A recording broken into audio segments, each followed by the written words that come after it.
¿sí? Esperemos que aparezca grabar. Ahí está. Y empezamos. ¿Está bien? Ya. Entonces, ya les dije que vamos a iniciar hoy día con lo que son traumatología de miembro inferior. Comenzaremos entonces con la parte de fractura de pelvis. Sí me escuchan, ¿verdad? No va a ser que estoy hablando solo ahí. Sí, sí se escucha. Listo. Saben que cualquier cosa, si o sea, pueden levantar la manito, sí, ya saben, check, ¿no? Y ya. Entonces, vamos a ver ahorita la parte de anatomía de la pelvis. Sí, solo cosas sencillas, igual que vimos la semana pasada, ¿no? Solamente vamos a ver lo que necesitamos conocer, nada más. ¿Está bien? Entonces, ya saben que la parte de pelvis, ¿qué cosa comprende? O sea, la pelvis en sí no es un solo hueso, sino es un grupo de huesos, ¿verdad? Tenemos ambos huesos coxales y en el centro lo que es el hueso sacro, ¿sí? Entonces, aquí podemos ver, a cada lado tenemos los huesos coxales conformados por lo que es el ilio, el isquion y el pubis. Ahorita vamos a ver eso. En el centro podemos ver cómo ambos huesos coxales se fusionan para formar la sínfisis del pubis. ¿Está bien? Es importante porque lo vamos a tomar más adelante como un punto de inestabilidad. ¿Sí? O sea, en el caso de una fractura de pelvis, se tienen que hacer distintos tipos de palpaciones. Uno de esos puntos es a nivel de la sínfisis del pubis, se tiene que presionar ahí. ¿Está bien? ¿Se presiona para qué? Para ver si es que se hunde o no se hunde. De esa forma yo puedo saber si es o no es una fractura de pelvis. ¿Está bien? Igual vamos a hacerlo a nivel de los ilions. Ah, ok, vamos a poner la otra imagen. Aquí está. ¿Sí? Vamos a poner esto de aquí. Otro color. Ya. Esta parte de aquí. ¿Sí? Entonces teníamos ilio, isquio y pubis, ¿no? Vamos a presionar también a este nivel. O sea, ambos lados de la cadera, ¿no? Lo que llaman cadera, a ambos lados del pubis, cabrón, del hueso coxal. Tenemos que agarrar ambos lados y presionar hacia adentro. De repente puede haber una fractura que compromete el ilio, ¿sí? Justo aquí. Presionamos de este lado, presionamos de este lado. ¿Está bien? O sea, de ambos lados y presionamos. Tampoco no vamos a presionar tan fuerte, si no imagínense cómo el paciente cómo va a gritar, ¿no? Otro punto importante para ustedes, justo adelante. No sé si ustedes lo recordarán como el ellas. No sé por qué el doctor tenía esta maña de llamarlo ellas. ¿Sí? Que era la espina ilíaca anterosuperior. Así como tenemos espina ilíaca anterosuperior, también tenemos una espina ilíaca antero inferior. Así como tenemos dos anteriores, también tenemos dos posteriores, ¿no? Pero no tienen ahorita tanta importancia. Ahorita, ¿sí? Entonces, solo quiero que conozcan esas partes de ahí. Algo también importante es que deben conocer esto de acá, ¿no? ¿Cuál es esa estructura hueca que se forma justo en la unión de los tres huesitos del hueso coxal, ¿no? El acetábulo. Al fondo tenemos el fondo acetabular y alrededor, pues el rodete, ¿no? Ya está. Disculpa, estoy un poco mal. Ya. Lo otro es esto. Recordarán, por aquí está la imagen, por aquí está la imagen, por aquí. Esto de acá. ¿Ven esta espina que va hacia atrás de lo que es el isquio? Esa espina que era la espina ciática. ¿Está bien? Hacia arriba la escotora ciática mayor y hacia abajo la escotora ciática menor. ¿Para qué es importante esta espina junto con esta tuberosidad, que es la tuberosidad isquiática? Porque justo ahí se van a insertar dos ligamentos, ¿no? Tenemos un ligamento sacro espinoso y un ligamento sacro tuberoso, ¿no? Ahí están los dos ligamentos. Entonces, más o menos hasta ahí creo que lo que deben conocer para entender un poco sobre lo que son las fracturas de pelvis. Otra cosa importante, ¿qué les dije sobre las fracturas de pelvis iniciando nomás la asesoría? Son de las que mayor cantidad de sangre, volumen de sangre van a perder. ¿Por qué? Fíjese, en su totalidad, por no decir, o sea, claro, en su totalidad, la superficie de la pelvis se fracture donde se fracture, lo más probable es que se vaya a romper un vaso, ¿sí? Va a haber compromiso vascular, arterial, venoso, lo que quieran, ¿sí? Lo peor sería que se fracture y se lacere una arteria de las arterias ilíacas, ¿ya? Justo esto de acá, justo ese nivel, ¿ya? Porque son los que mayor calibre tienen. Por otro lado, no solamente vamos a tener compromiso de vasos, sino también tenemos compromiso de nervios. Aquí encontramos todo lo que es el plexo lumbosacro, sacrococcígeo, ¿sí? Para el control de ¿qué? De miembros inferiores. ¿Está bien? Listo. No voy a abundar en esto, solamente quería mencionarles eso y que se den cuenta de lo importante que tiene que ser reconocer una fractura de pelvis y su rápido abordaje. ¿Está bien? Entonces, fractura de pelvis. ¿Qué vamos a hablar sobre fractura de pelvis? Solo algunos datitos, ¿no? Primero, ya acá están. Vamos a cambiar de color porque si no luego no se ve nada. El verde creo, ya. Datos. 1,5 al 3% de las lesiones de todo el esqueleto, ¿sí? Les dije. Son relativamente frecuentes y cuando se producen, por lo general, están asociados ¿a qué? A traumas de gran, de alta energía, ¿ya? Esa es la palabra. Lesiones de alta energía. ¿Está bien? Lesiones de alta energía o traumas de alta energía. Entonces tenemos aquí, producido principalmente politraumatizados. En el total de politraumatizados se va a encontrar este tipo de lesiones, ¿sí?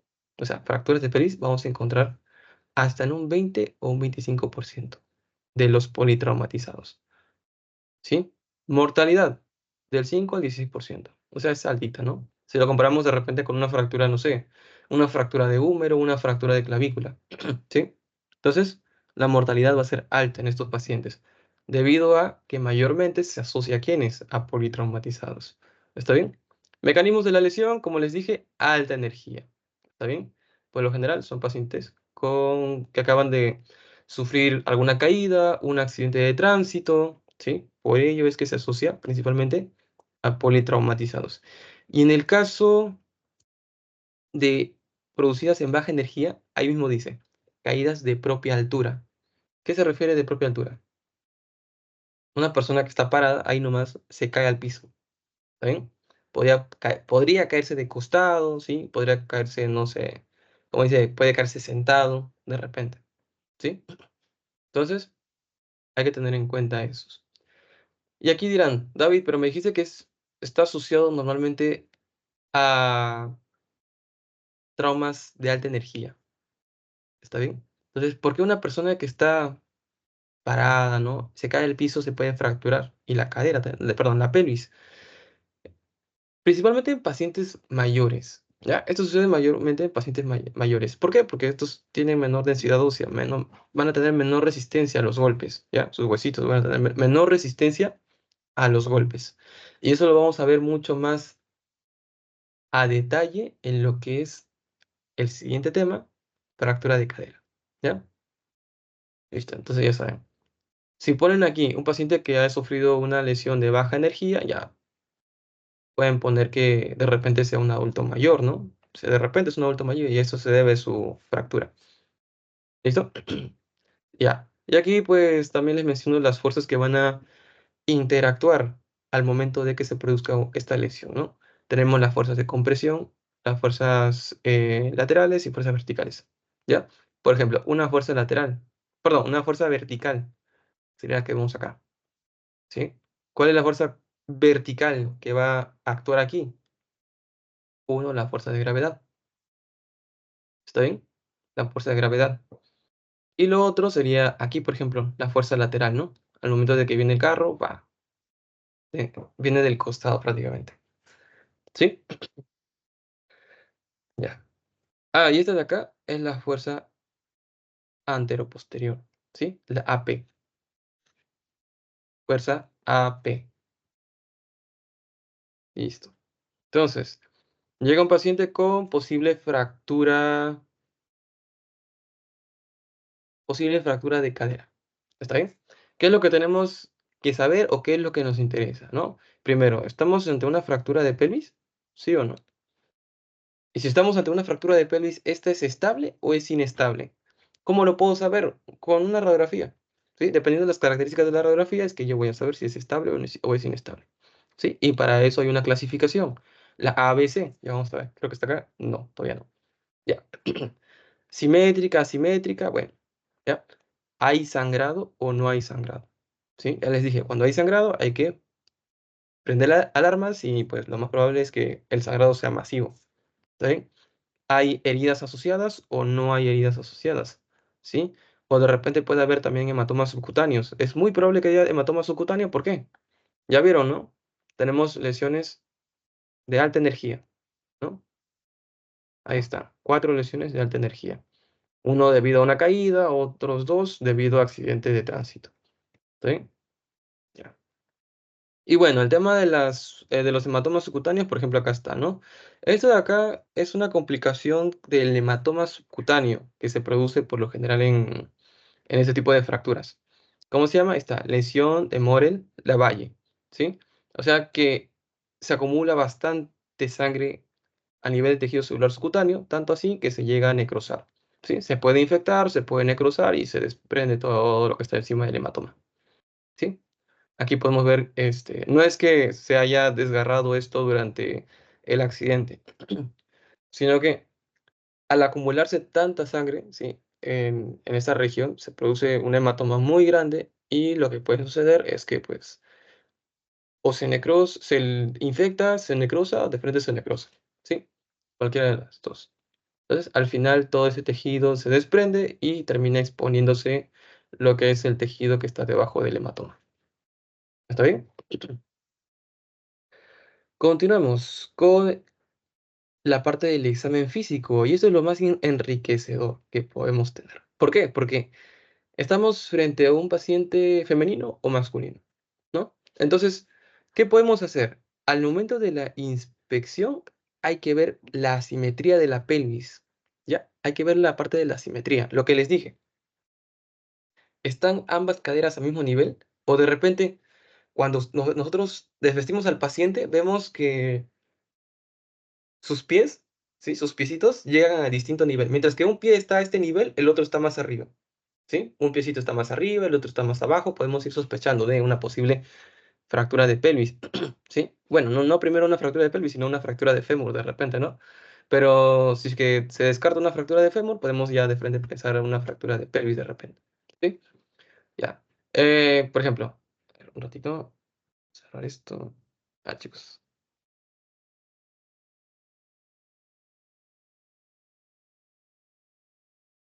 A ver, chicos, estoy teniendo un pequeño problema acá. ¿Qué pasa?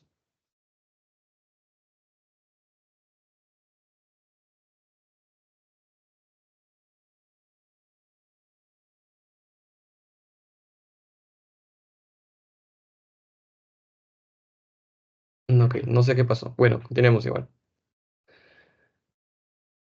Voy a esperar a que...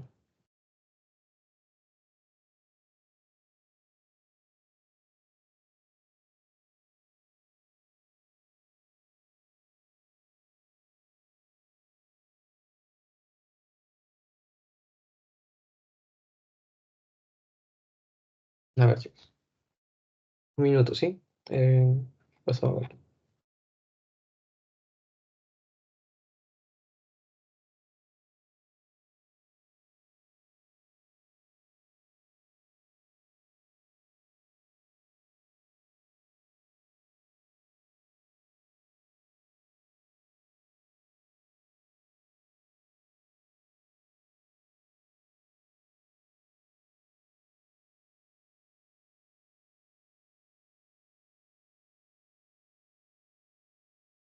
Ya, ahora sí.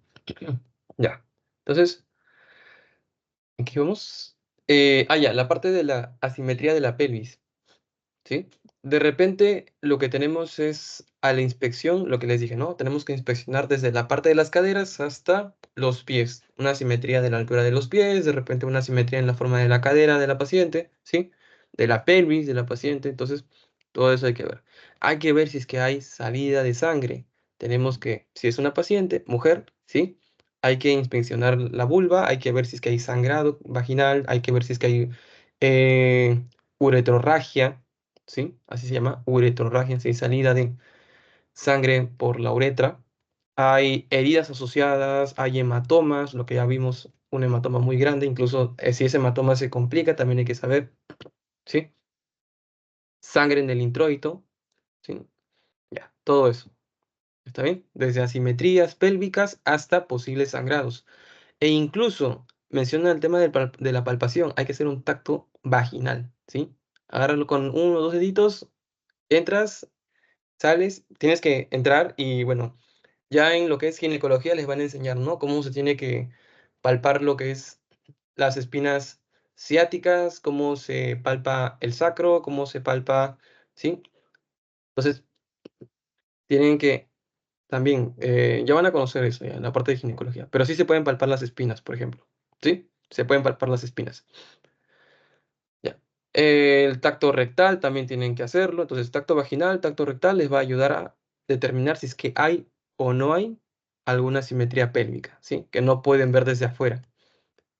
Y también, pues, la palpación de las alas, ¿sí? Aletas ciáticas. Entonces, puntos estratégicos que van a tener que palpar, justo ahí están los tres, ¿ya? Uno va a ser a nivel de las aletas ilíacas, otro va a ser a nivel del pubis, está en la parte de abajo, está encerrado en un círculo, y en el ellas, ¿sí? En la espina ilíaca antero superior. ¿Listo? Ya está. Entonces, esos son los tres puntos estratégicos que van a tener que palpar ustedes. En imágenes tenemos radiografías, ¿sí? Simples, anterior-posterior. Ahora hay dos incidencias importantes, una que es el inlet, perdón, y otro es el outlet, ¿sí? Ambas van a tener inclinaciones de 45 grados. La pregunta es hacia dónde tiene una inclinación el inlet y hacia dónde está inclinado el outlet. No creo que les pregunten esto, pero igual tienen que conocerlo, ¿no? Por si acaso. Miren, el inlet lo que hacen es inclinar, ¿sí? El generador de rayos, lo que se inclina hacia la parte cefálica, ¿ya? A eso se le conoce como inclinación cefalocaudal. ¿En cuánto? En 45 grados. A diferencia de los anteroposteriores que directo, o sea, los rayos van a ir directo, ¿sí?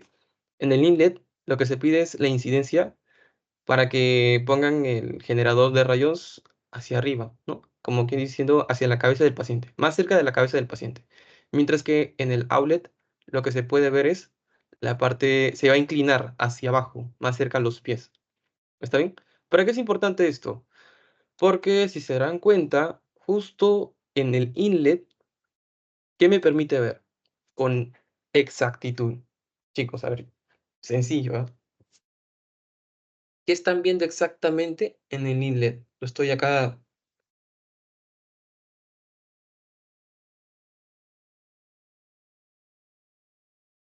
Este circulito, chicos, ¿cómo se llama?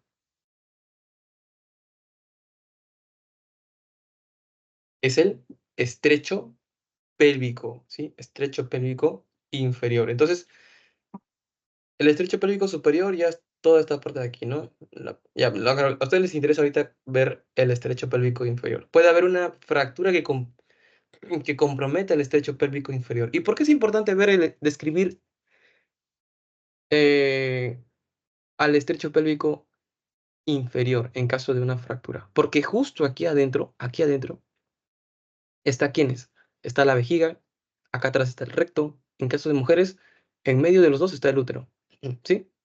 Entonces tenemos vejiga, útero y recto, ¿sí?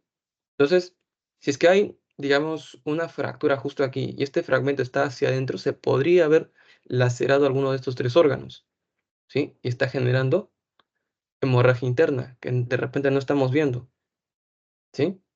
Mientras que en el outlet lo que vamos a ver es de repente si es que hay un desplazamiento hacia arriba o hacia abajo de los huesos coxales, ¿sí? Ah, y además en el inlet se puede ver si es que hay un desplazamiento hacia atrás o hacia adelante, ¿sí? Y también hacia laterales de los huesos coxales, ¿está bien? Aparte de ver lo que es el estrecho pélvico inferior, se puede ver pues esos desplazamientos.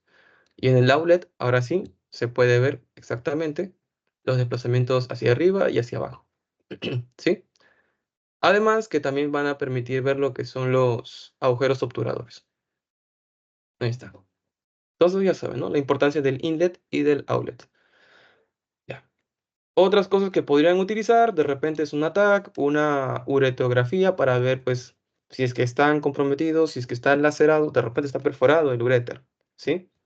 Entonces, lo que hacen es, por el uréter, ¿sí? Agarran el pene, lo que hacen es introducir, ¿no? No me acuerdo cómo se llama este líquido, ¿sí? Introducen un líquido y lo que hacen es una radiografía para poder tener una imagen completa del uréter, ¿sí? Bueno, de la uretra, de la vejiga, y si se puede más arriba, pues los uréteres, ¿no? Aunque si es una fractura de pelvis, no sería tan importante ver la parte de los uréteres, pero nunca está de más, ¿ya? Entonces, a ver, una uretrografía retrógrada. Y la parte de la angiografía. ¿Para qué sería importante la parte de la angiografía? Nuevamente, ¿no? Para ver si es que hay o no hay lesiones de vasos sanguíneos. ¿Está bien?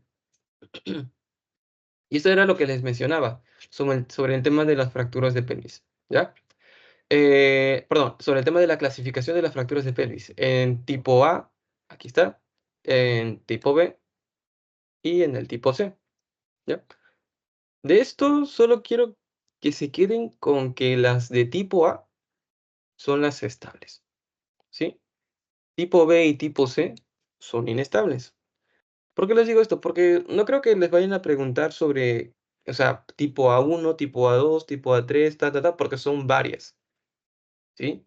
Son varias. E incluso esto tiene también subclasificaciones, o sea, los van a variar bastante si es que les piden que se aprenda muy bien esto. Con que sepan que las de tipo A son las estables, el tipo B y C son inestables, la verdad que creo que es suficiente A.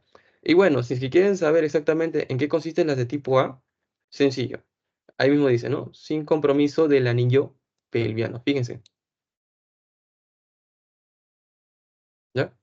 La tipo A1 no tiene compromiso del anillo pelviano. ¿Cuál es el anillo pelviano? Este de acá. Lo que, o sea, también se llama anillo pelviano, ¿ya?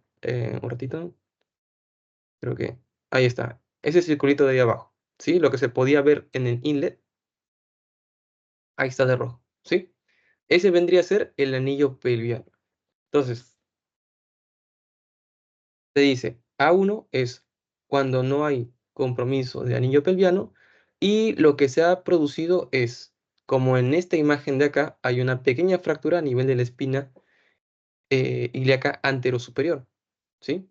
Hay una pequeña fractura. Entonces, la verdad, puede ser tanto en la espina como en la tuberosidad isquiática, ¿sí? Ahí te da varias opciones. Por eso les digo que son varias cositas. No es que cada uno sea una sola fractura o un solo tipo de fractura, sino que un tipo puede ser varios tipos de fracturas, así que se van a marear bastante, ¿ya? Con que se aprendan de repente la clasificación A, suficiente, ¿sí? Pero la parte de B1, B2, B3, ¿qué significa? C1, C2, C3, ¿qué significa? Se van a marear bastante porque son varias subclasificaciones. ¿Está bien? Entonces, tipo 1, ya saben, no hay compromiso de anillo pelviano. En el tipo A2, ¿sí? Aquí sí hay. ¿Dónde está? Puede haber compromiso de anillo, ¿sí? Como de repente puede ser una fractura de la ala ilíaca. ¿Está bien? Pero esto es importante, no hay desplazamiento. Ahí mismo te dice, te está describiendo todo, no hay desplazamiento, ¿sí? Por ejemplo, ¿cómo es que puede haber compromiso del anillo pelviano sin desplazamiento? Justo ahí, ¿sí? Una pequeña fractura a nivel del pubis. ¿Se ha movido? No se ha movido, ¿verdad? Entonces, tipo A1, ¿está bien? Porque hay compromiso del anillo pelviano, pero no hay desplazamiento, ¿sí? Lo otro es ya son fracturas transversales del sacro. ¿Sí? Fracturas transversales del sacro, igualito, pero sin compromiso del anillo pelviano, ¿sí? Ya. Ah, verdad, me había olvidado. Y toda esta clasificación, ahí está, el nombre, ¿sí? Marvin-Tine. Esta de aquí vendría a ser la famosa clasificación de Marvin-Tine. Y, digamos, si quieren clasificar lo que son las fracturas de sacro, hay otro tipo de clasificación, ¿ya? Marvin-Tine agarra todo lo que son las estructuras de la pelvis, o sea, en general, ¿ya? Pero aparte hay otra clasificación de lo que son las fracturas de sacro, ¿sí? Ya. Temas de complicaciones. creo que ya se enteraron, ya se dieron cuenta que la principal complicación que puede haber es la pérdida abundante de sangre, ¿sí? Aparte de esas, tenemos las infecciones, ¿ya? La disfunción sexual, en caso de varones, de repente hubo compromiso de lo que es la uretra, ¿sí? Y justo alrededor de la uretra, ¿quién está? La próstata, ¿no? Y saben que, bueno, justo envolviendo la próstata lo que están los nervios pudendos, ¿sí? Entonces puede haber compromiso también de los nervios y puede haber disfunción sexual después de haber tenido la fractura, ¿sí? Luego, fallos de implantes, también el daño de órganos, les expliqué, ¿verdad? Justo aquí, en el inlet. Cuando se compromete lo que es el anillo pelviano o estrecho pélvico inferior, lo que vamos a ver es que puede haber compromiso de vejiga, compromiso de recto o compromiso de útero en caso de mujeres, ¿sí? Entonces hay que tener eso en cuenta. Y justo por eso, ¿no? Es que se hace el tacto rectal, el tacto vaginal y se tiene que ver si es que hay o no hay uretrorragia, ¿sí? Entonces, ya saben, puede haber daño en órganos, la pseudoartrosis. Aquí la pseudoartrosis es muy frecuente, ¿eh? Es más frecuente de lo que parece. La pseudoartrosis, porque es una zona de gran movilidad. O sea, al estar justo conectando lo que es el abdomen con los miembros inferiores, consciente e inconscientemente los pacientes, aunque solo tengan que ponerle un vendaje alrededor de la pelvis, van a mover constantemente, ¿sí? Van a tener como que movimientos constantes. Inconscientes, claro, no porque ellos quieran, sino que, o sea, es una zona de alta movilidad. Es por eso que se suelen producir las pseudoartrosis con mayor frecuencia. Luego tenemos lesiones neurológicas, ya les mencioné, hay un montón de nervios que están alrededor y también el tromboembolismo, ¿sí? Ya, ahí está, ¿no? La clasificación de Tile. Estas son toda la clasificación para los que quieran leerlo un poquito más. Les dije, son bastantes, así que no les recomiendo que, o sea, si quieren pueden darle una repasadita ustedes, ¿no? Pero para que les vengan el examen, creo que sería un poco salvaje, la verdad, ¿sí? Entonces, hemos visto lo que es que los tipo A son los estables, el tipo B y el tipo C son los inestables, ¿sí? El tipo A, ya vieron, tipo A1 corresponde a una fractura, puede ser de el ellas, ¿sí? Espina ilíaca anterosuperior, o puede ser también una fractura de lo que es la tuberosidad isquiática. Pero siempre, siempre, siempre hay que tener en cuenta que el A1 no compromete el anillo pélvico, ¿sí? No va a comprometer el anillo pélvico. Luego tenemos el TILE A2, que te dice esta clasificación, que aquí sí podemos tener un compromiso del anillo pélvico, ¿sí? Compromiso del anillo pélvico o puede haber una fractura de la ala ilíaca, ¿sí? Siempre y cuando no haya desplazamiento. Esas son las condiciones, ¿está bien? Y en el TAE tipo 3 tenemos cualquier fractura transversa del sacro, ¿sí? Siempre y cuando no haya compromiso del anillo pelviano, ¿sí? Ya está. Lo pueden encontrar aquí también y de repente también encuentran las subclasificaciones, ¿ya? Por ejemplo, acá en el Marvin Tile A2 encuentran el A21 y el A22, ¿sí? Como digo, son varias clasificaciones, incluso tiene sus subclasificaciones, ¿ya? Ya. El tratamiento de la fractura de pelvis, digamos, el tipo A, recuerden que es el estable, ¿sí? Por lo que con simple tratamiento conservador, le pones su yeso, le pones de repente su vendaje correcto, ya suficiente y a su casa, ¿sí? Siempre y cuando ya hayas descartado, ¿qué cosa? Hemorragia, lesión de órganos y también lesión de nervios. ¿Está bien? El tipo B y el tipo C, estos sí eran los inestables, ¿recuerdan? Entonces, ¿qué necesitas? Aparte de el RAF, ¿no? Tienes que tener en cuenta que siempre van a necesitar un equipo multidisciplinario, ¿sí? No solo va a tener que estar el traumatólogo, sino que también el cirujano general, ¿sí? Ya saben, anestesiólogo. Posteriormente, como es muy inestable, lo más probable es que haya daños a nervios. Y si hay daños a nervios, vas a necesitar un médico pues, que vaya a Bueno, no recuerdo si era un médico neurólogo, no, un cirujano, neurocirujano quien arreglaba esa parte, ¿sí? Pero posteriormente, ¿qué vas a necesitar? Médico en rehabilitación, ¿sí? Médico rehabilitador y así, ¿ya? Y obviamente el RAFI en ambos casos. Listo. Voy a cambiar de color un ratito. Ya. Entonces, manejo inicial del paciente, tenemos que ver las lesiones asociadas. Hay un concepto importante que la verdad les tuve que haber dicho desde la primera clase, bueno, desde la primera asesoría. ¿Cómo se llama esto? Control de daño, ¿ya? No sé si alguien sabe lo que es el control de daño. Eso incluso también lo debieron haber visto en cirugía general.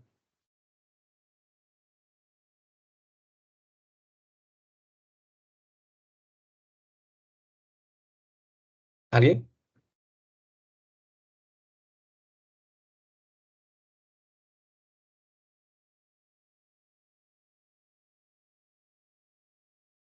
Ya, no se preocupen, ¿sí?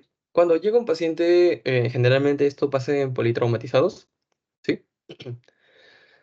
El control de daño se basa en, eh, primero, ver qué es lo primero que se va a atender en un paciente que llega por emergencia, porque un politraumatizado no solo te va a venir por una fractura, por algo se llama politraumatizado, puede tener de repente fractura de húmero, fractura de fémur, una fractura de pelvis y asociada a la fractura de pelvis puede tener laceración de hígado, laceración de vaso, perforación de intestinos, ¿sí? Entonces, ¿qué le vas a tratar primero? ¿La fractura de pelvis, la fractura de húmero o la laceración de hígado? O laceración de vaso, que sería peor, ¿no? Entonces, a eso se basa el control de daño, ¿sí? Decides, no, bueno, no es que decidas, sino hay que priorizar, ¿sí? ¿Qué es lo que se tiene que tratar primero?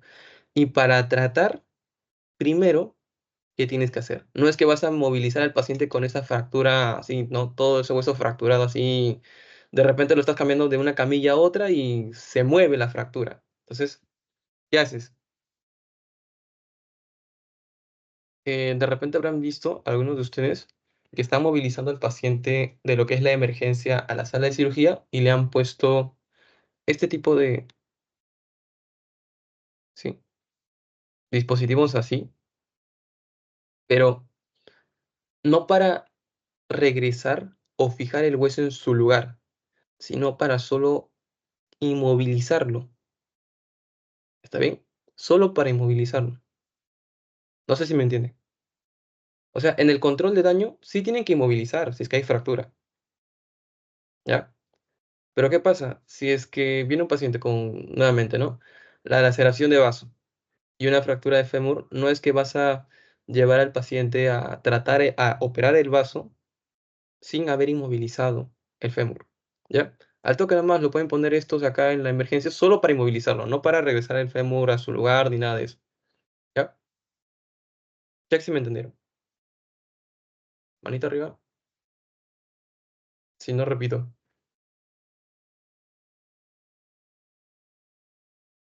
¿no? A ver, para el tema del control de daño, se tiene que, como dice, ¿no? O sea, primero controlar, no lo vas a tratar como tal, ¿sí? No lo tratas, sino lo controlas. Y una vez controlado todo, todo estabilizado, todo controlado, no solamente tienes que estabilizar lo que es la presión y esas cosas, ¿no? Sino que también tienes que controlar y estabilizar lo que es la fractura. No lo vas a regresar a su lugar, no lo vas a reparar en ese momento, porque lo que primero tienes que hacer es el vaso, ¿verdad? Porque el vaso, recuerda que el vaso sangra mucho más. Entonces, lo que haces es primero inmovilizas, puede ser con estos acá, ¿sí? Con estos, bueno, yo le digo fierritos, ¿sí? Entonces lo inmovilizas primero y después vas a lo que es, pues, la cirugía de vaso. Sí, más o menos eso es el control de daño. Y todo eso está dentro del manejo inicial del paciente, ¿ya? Algo que es el empaquetamiento preperitoneal o el PPP es una técnica que estaba viendo y es, a pesar, o sea, parece una técnica muy, no sé cómo decirlo, primitiva, o sea, muy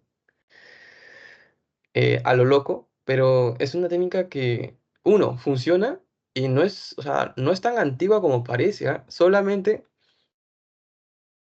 ¿qué consta? Abres la parte de la pelvis y si ves que todo está sangrando, todo, y no para de sangrar, lo que hacen es empaquetar al paciente, o sea, meten esas, no son gasas, sino son como que, no sé si han visto esos grandotes, bueno, creo que también se llaman gasas, no sé, son como unas telas grandes y empiezan a meterlo dentro de la pelvis del paciente. ¿Para qué? Para hacer presión adentro, ¿sí? Y permitir que, pues, haga hemostasia, ¿sí? Ahí se ve cómo están metiendo todo, ya con todo bien apretado y en la pelvis, va a ser hemostasia, ¿sí? Ya cuando se confirme de que se haya hecho correcta hemostasia, puedes pensar en retirarlo. Pensar, no lo saques porque de repente está ahí atajando un coágulo, sacas todo y retiras el coágulo, ¿no? Y empieza a sangrar de nuevo. ¿Listo? Y luego no te olvides de mandarlo a rehabilitación, ¿sí? Lo antes posible. Ya les expliqué. Rehabilitación, ¿sí? Listo. Ahora, luxación de cadera. Esto vamos a tratar de hacerlo lo más rápido posible, ¿sí? Les va a venir una pregunta de acá, les va a venir. Principalmente relacionada a qué? A si la luxación es de tipo ilíaca, pubiana, obturatriz o isquiática, ¿sí? ¿Hacia dónde estaba el agujero obturador? Hacia adelante y hacia abajo, ¿verdad? Aquí está, la región obturatriz. El pubis, bueno, yo sé que no está tan asociado a la ubicación normal, ¿no? Pero así lo han llamado, ¿sí? Si la luxación se da hacia arriba y hacia atrás, se va a llamar ilíaca, luxación ilíaca, ¿sí? Si la luxación se da hacia arriba y hacia adelante, pubiana. Y si la luxación se da hacia atrás y hacia abajo, se llama isquiática, ¿sí? Entonces, este cuadrito es chévere porque prácticamente aquí nomás te resume todo, ¿sí? ¿Cómo vas a ver una luxación de tipo pubiana?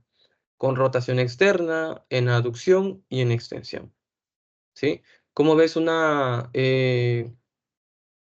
luxación en la región obturatriz? En rotación externa, en aducción y en flexión, ¿sí? Prácticamente esto está todo cruzado, no sé si se dan cuenta, ¿sí? Los que están atrás, o sea, la luxación, a ver, ya. Primero, los dos que están atrás, o sea, la luxación ilíaca está en rotación externa y la luxación isquiática está también en rotación interna, ¿sí? Los dos están en rotación interna, ¿listo? Mientras que la luxación pubiana en rotación externa y la rotación obturatriz también en rotación externa, ¿listo?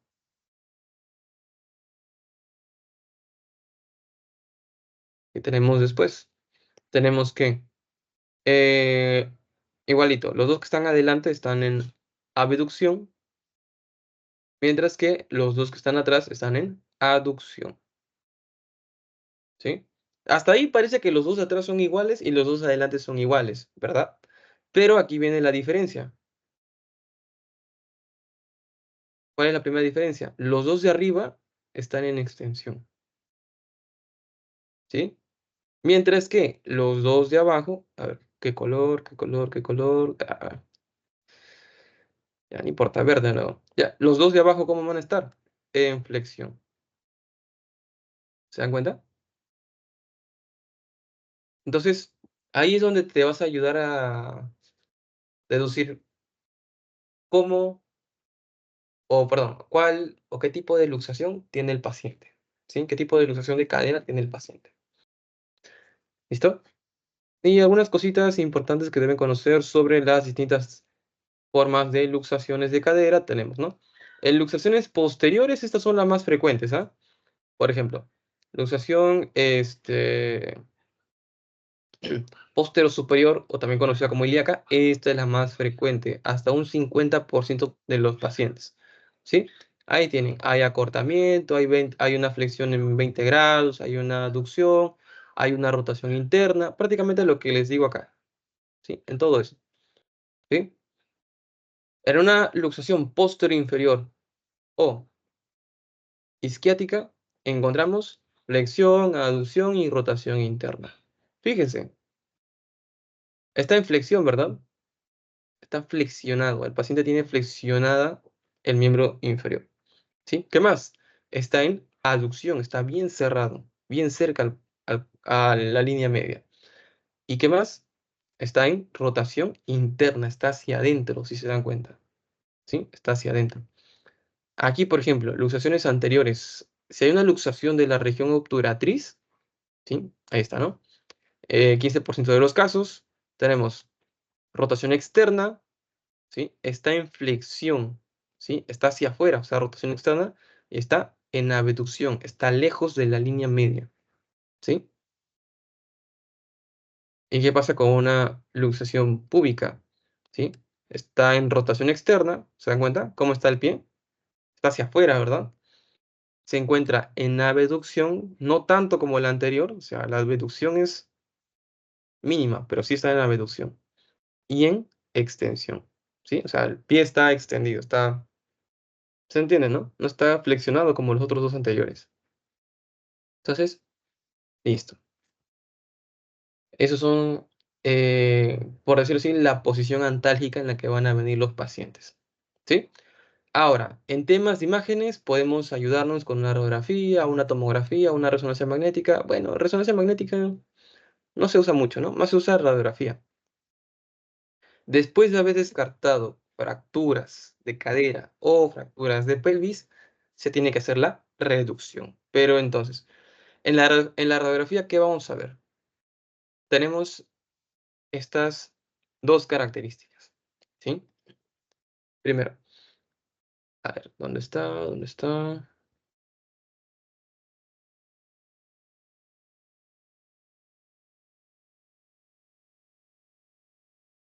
Un ratito, chicos.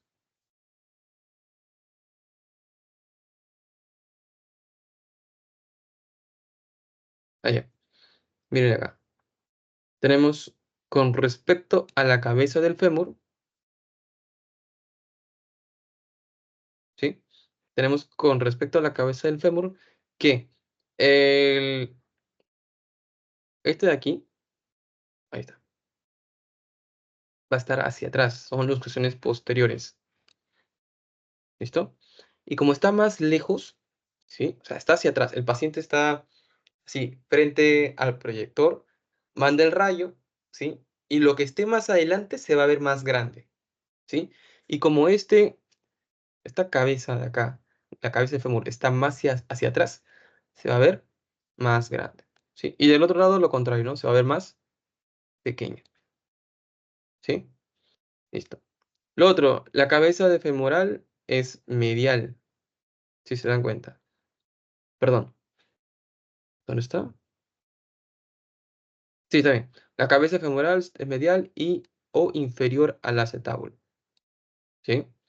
Disminución, visualización. Espérense, chicos, un ratito.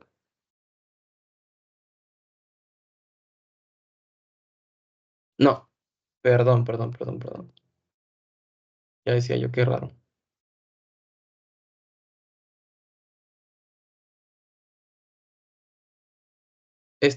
Bueno, ya entendí. Chicos, esto de acá no me di cuenta, ¿ya? Esto corresponde a esto y esto corresponde a esto, ¿sí? Están al revés, están cruzados, ¿ya? Ya decía yo, qué raro. Entonces, ahora sí concuerda, ¿no? Como en este caso, en el caso de luxaciones posteriores, ¿ya? Un ratito,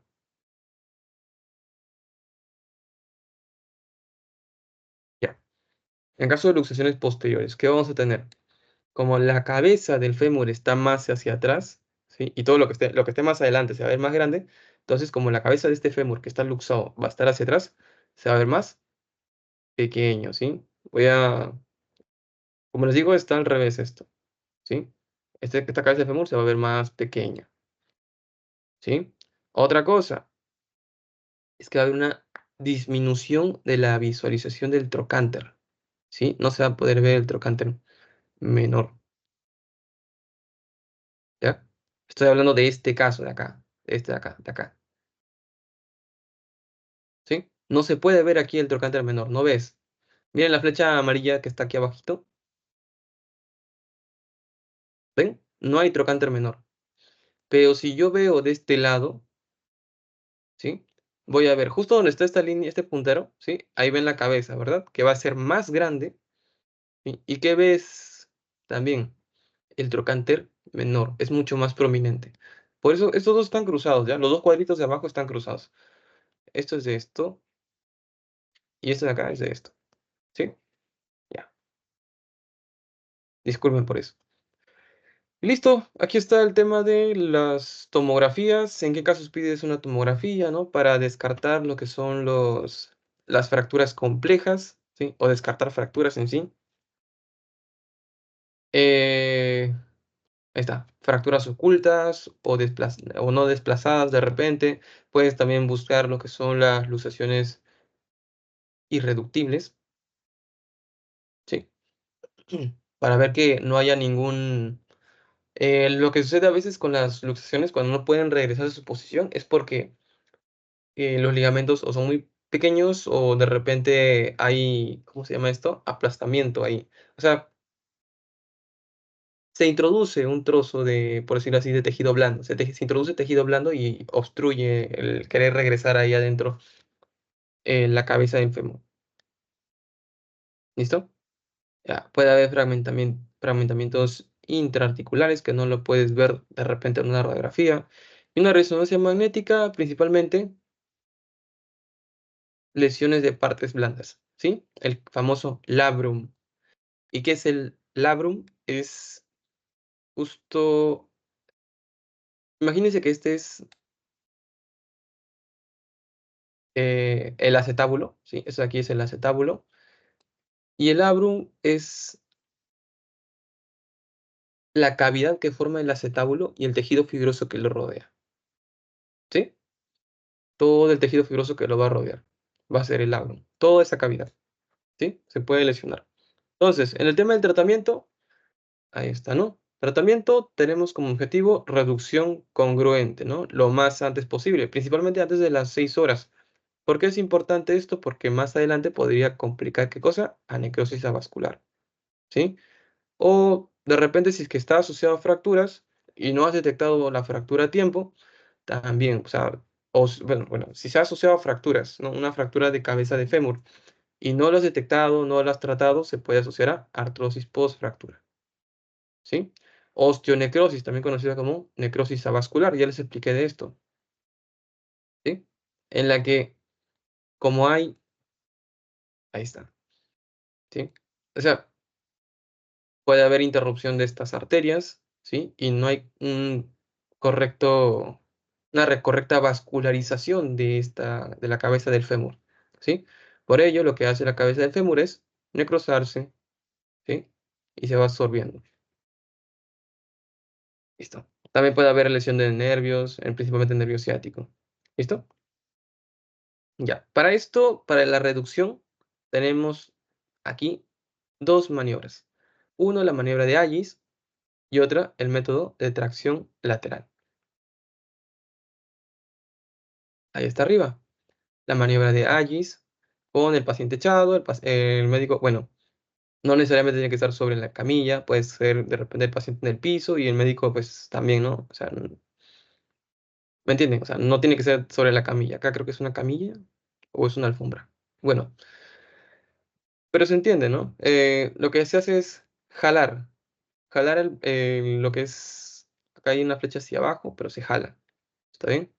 Y la otra, la luxación, perdón, el método de tracción lateral, igualito, es con una frazada. Uno jala hacia un lado y el otro jala hacia el otro. No es como tracción y contracción, porque la tracción sería este médico de acá y la contratracción sería alguien jalando al paciente por el otro lado, ¿sí? Sino que estos dos están para el mismo lado. No sé si me entienden. Por eso se llama método de tracción lateral y no tracción contra tracción, ¿sí? Entonces, método de tracción lateral y maniobra de Agis. Son esas dos, ¿sí? Listo. Ya.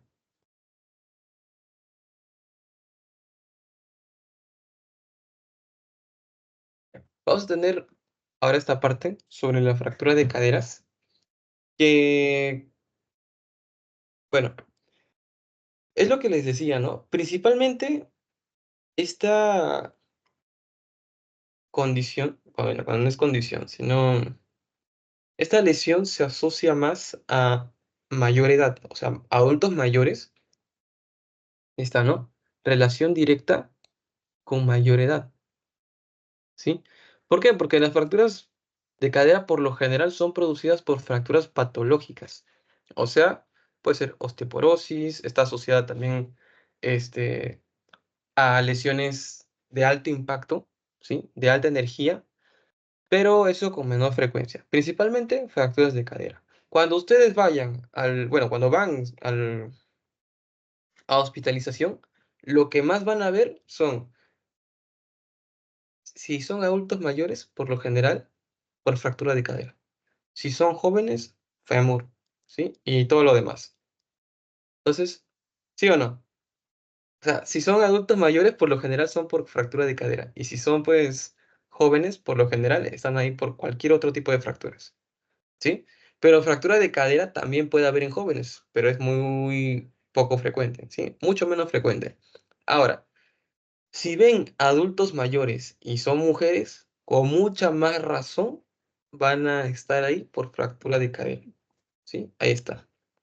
Mujeres, ¿ya? En relación a los hombres, son hasta el triple, ¿ya? O sea, la relación en fractura de cadera entre hombres y mujeres, bueno, es de 3-1. 3 mujeres por cada hombre que tiene fractura de cadera, ¿sí? ¿Por qué? Ya se los expliqué también la semana pasada, ¿no? Causas hormonales, porque las mujeres pierden esta protección que les da el estrógeno. El estrógeno por lo general ayuda a tener una mayor densidad ósea. Entonces, cuando las mujeres pasan la menopausia, ¿sí? Pierden esta protección y se empieza a reabsorber con mayor rapidez y más y más y más rápido lo que es el hueso, ¿sí? Entonces, ya saben, pacientes mujeres postmenopáusicas con mayor razón van a tener fracturas de caderas, ¿sí?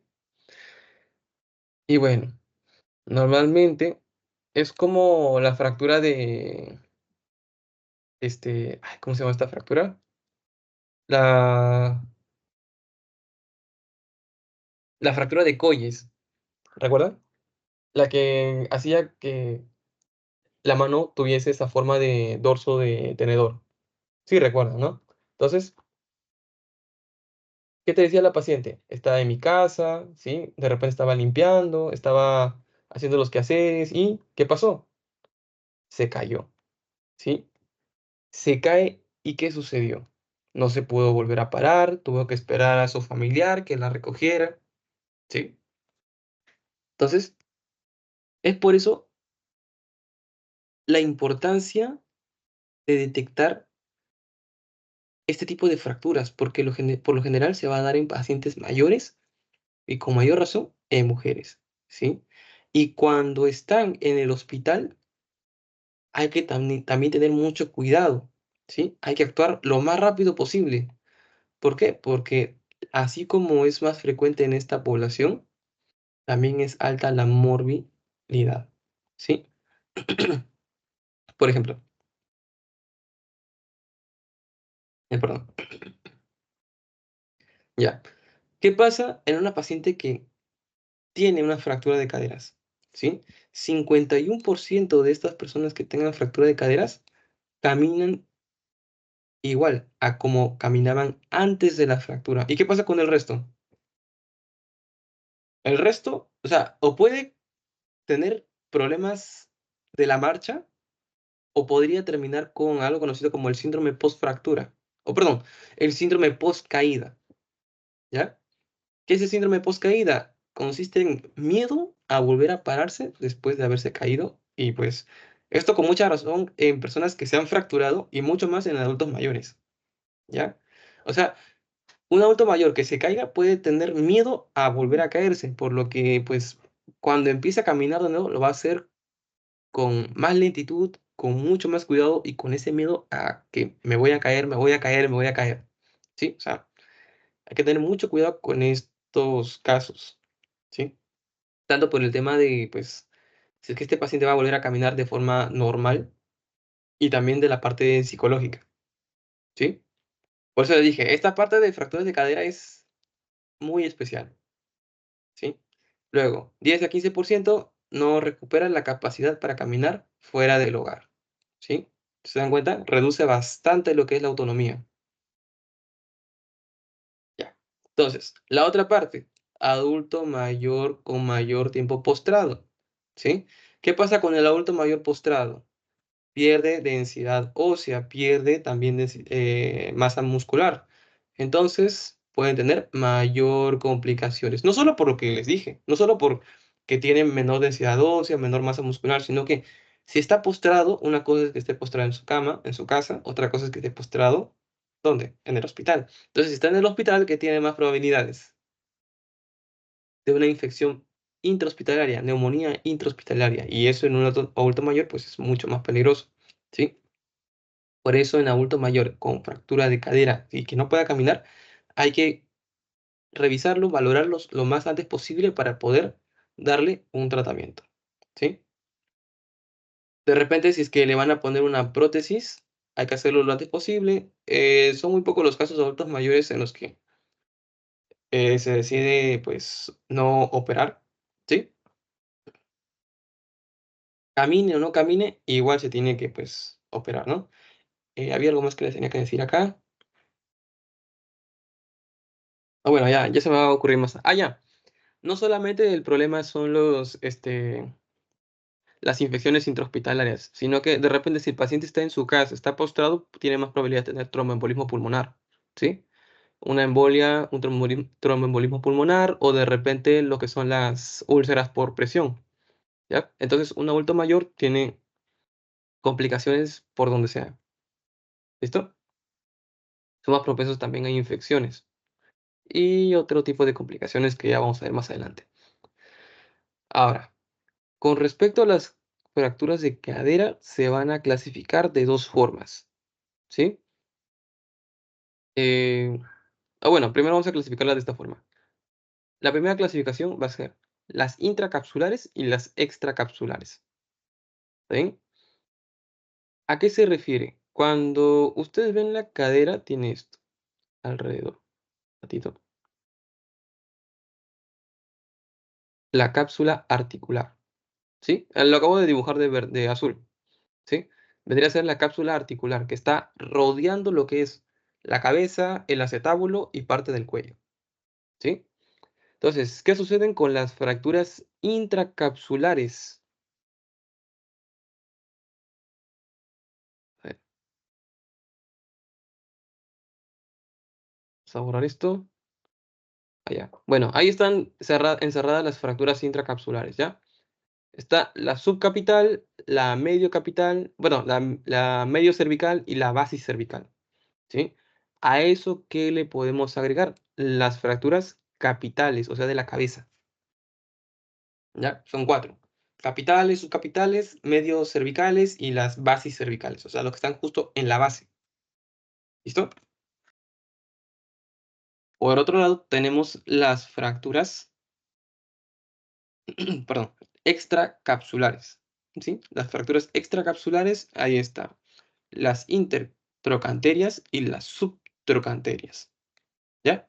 A eso también se le puede conocer como fracturas mediales, las intracapsulares, y las laterales, las extracapsulares. ¿Sí? Importancia. Fíjense, ¿qué era esto? ¿Dónde está la manito? Son las arterias circunflejas femorales, ¿ya? Tenemos dos, la circunfleja femoral lateral y la circunfleja femoral media. ¿Qué es lo importante aquí? Estas dos. Fíjense, ¿qué son esas? Son las arterias, este, ¿cómo se llaman estas? Se me fue. Bueno, son las arterias que van a subir y van a irrigar la cabeza, Disculpe, no me acuerdo ahorita el nombre, son las que van a subir e irrigar la cabeza, ¿ya? ¿Qué pasa cuando hay una fractura mayormente a nivel cervical, basicervical? Se suele cortar esta circulación, ¿sí? La cabeza termina sin circulación. ¿Qué pasa en esos casos? Entonces, todo esto de acá puede necrosarse, puede haber una necrosis avascular. Ojo, no siempre sucede, ¿ah? Puede haber una necrosis avascular, ¿ya? Por lo general se va a dar, bueno, sí se puede dar en cualquier paciente, ¿ya? Pero es mucho más frecuente si es que se ha tenido una fractura intracapsular, ¿sí? Y si es que son adultos mayores, ¿ya? Con eso, mucha más razón. Me acuerdo que en el hospital, en el Bravo Chico, donde yo estaba rotando justo en traumatología, había un joven, tenía 21 nada más, y tenía necrosis avascular de ambas femorales, ¿sí? Y no había tenido, no había tenido ni siquiera fractura. Entonces fue un caso interesante que pues el doctor se había quedado días con él porque no sabía por qué se había producido esa necrosis avascular. Entonces, fue una necrosis avascular que se produjo prácticamente de la nada, ¿sí? Ya, solo como dato.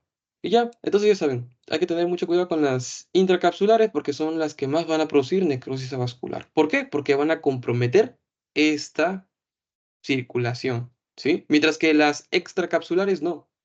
Las extracapsulares no comprometen esas arterias que suben hacia la cabeza, ¿sí? Del fémur. Y ya está. Entonces, ya saben, intracapsulares y extracapsulares. Por este lado tenemos la clasificación de Gardner, ¿sí? La clasificación de Gardner, ¿para quiénes son? Para las intracapsulares. ¿Qué te dice esta clasificación? Te dice, número uno, un ratito, o sea,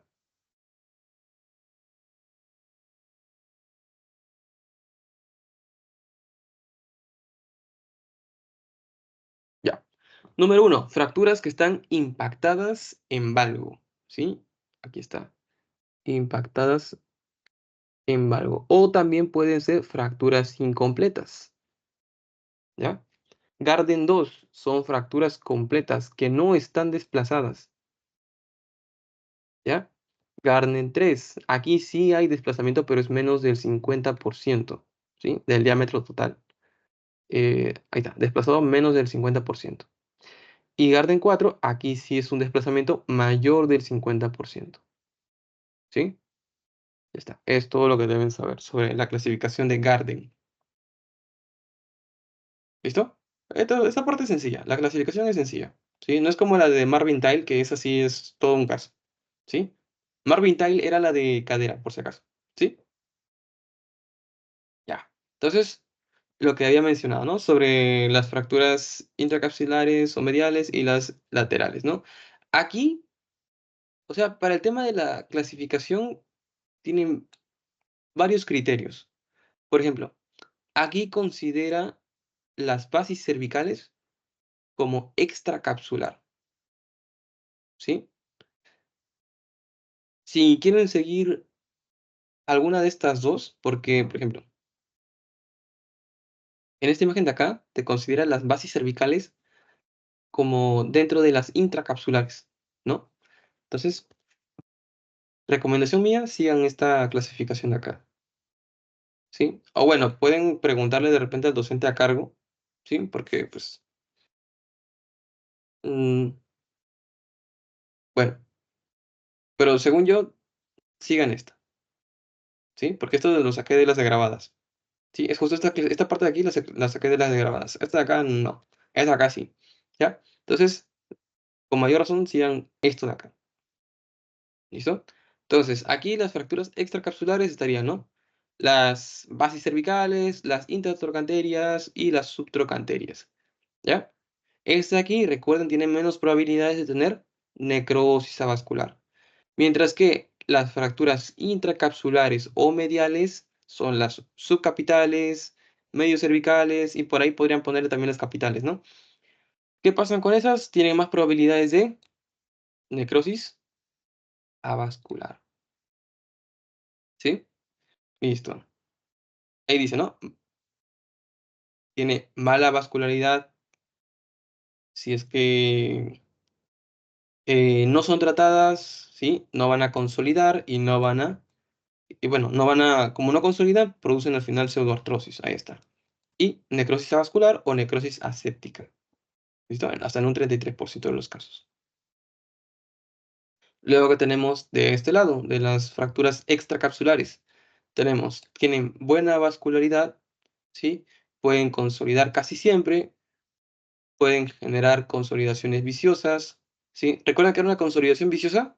Era cuando una fractura consolida, pero ambas partes no están en posición anatómica, ¿sí? Una de la otra. No están en posición anatómica. Y la necrosis aséptica o necrosis avascular no se presenta casi nunca, ¿ya? Listo, ahí está. Fracturas de cadera. Aquí está lo que les había dicho, ¿no? El nivel del pie, ¿sí? Yo se los había mencionado en caso de fractura de pelvis, pero también puede estar en casos de fractura de cadera, ¿sí? ¿Se dan cuenta? Un pie está más abajo, el otro pie está más arribita. Listo. Aquí podemos ver, allá. Entonces, el diagnóstico, ¿cómo le haces? Con la clínica, ¿sí? Va a haber dolor, va a haber deformidad, ¿sí? Tienes que ver de repente si es que hay, ¿cómo se llama esto? Puede haber un hematoma, va a haber un antecedente de traumatismo, me caí, si es un adulto mayor, si es mujer. Entonces, luego la parte de imágenes, ¿qué pides? Una radiografía. Siempre en dos incidencias. Acá dice anteroposterior, ¿sí? Pero recuerda la parte de pedir dos incidencias como mínimo. ¿Listo? Ahí, acá está, anteroposterior y axial. Bueno, luego tenemos el TAC, ¿sí? Una tomografía, en caso de que sean unas fracturas muy complejas, ¿sí? Lo mismo. Y resonancia magnética, ¿sí? La gammagrafía ósea, bueno, depende, pues, el caso y la clínica, ¿no? Acá está. Impotencia funcional, puede haber dolor y puede haber deformidad. ¿Listo? Ahora sí, ¿qué vamos a tener en cuenta al momento de hacer el tratamiento? Primero, ¿estamos frente a una fractura desplazada o no desplazada? ¿Sí? Si estamos frente a una fractura desplazada, ¿el paciente es mayor de 65 o es menor de 65? ¿Sí? Entonces, tenemos un paciente mayor de 65. Primero vamos con el mayor de 65, ¿ya? Como tiene menor probabilidades de que consolide, sea hombre o sea mujer, cualquiera de los dos casos, ¿sí? Tiene menor probabilidad de que consolide, entonces, sí o sí, hay que hacer una colocación de prótesis, una artroplastía. Espérense. Y ahora sí, ¿sí? Una colocación de prótesis o artroplastía. Ahora, lo otro es si es que el paciente deambula o no deambula, ¿sí? El paciente deambula, entonces a este le corresponde una prótesis completa, ¿sí?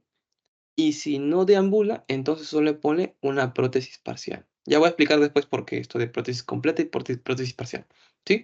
Pero recuerden, deambula, prótesis completa. No deambula, prótesis parcial, ¿sí? Tiene menos de 65, entonces este podría consolidar, ¿sí? Podría consolidar. Entonces, menos de 65.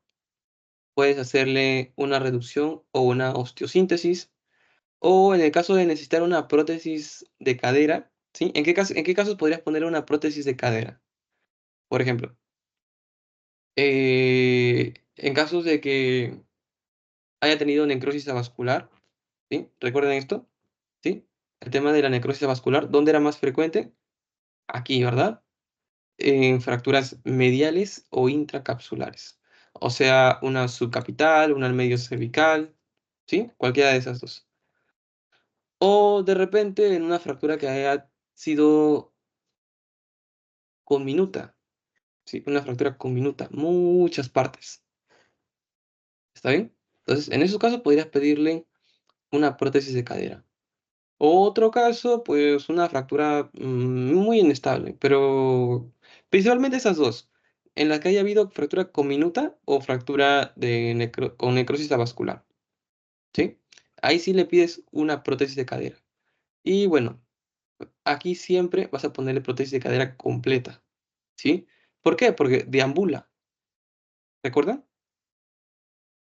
A los pacientes que deambulaban le ponías prótesis de cadera. Pero ¿cuál es la diferencia en los que son mayores de 65 y los que son menores de 65? ¿Cuál es la diferencia? ¿Se dan cuenta? Acá dice no cementada y acá dice cementada. ¿Por qué una cementada y el otro no cementada? Porque eso de cementada, no cementada, se refiere a que, ¿dónde está? ¿Dónde está? Acá está.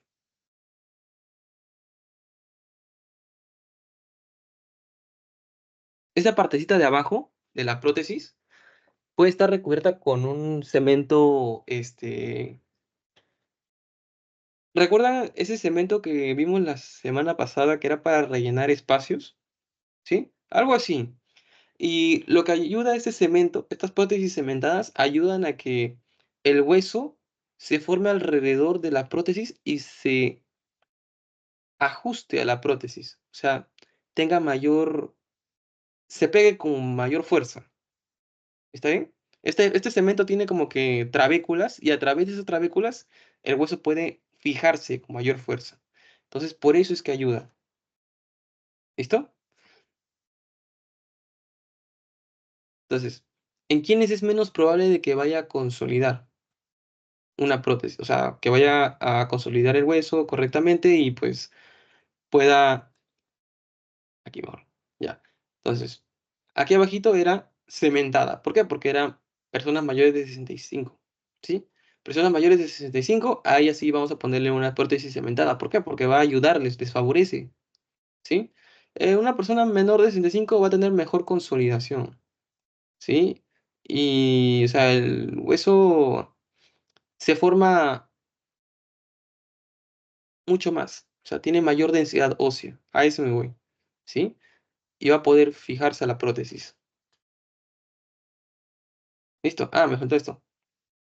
¿Qué pasa si es no desplazada? ¿Ya? También va a depender mucho también si es que el paciente es mayor, si es que va a poder consolidar. De repente, si es eh, una abuelita que tiene pues ya sus 85 años, ya pues, puedes ponerle de repente una prótesis, ¿no? Si es que deambula todavía. Le puedes poner una prótesis completa si es que deambula.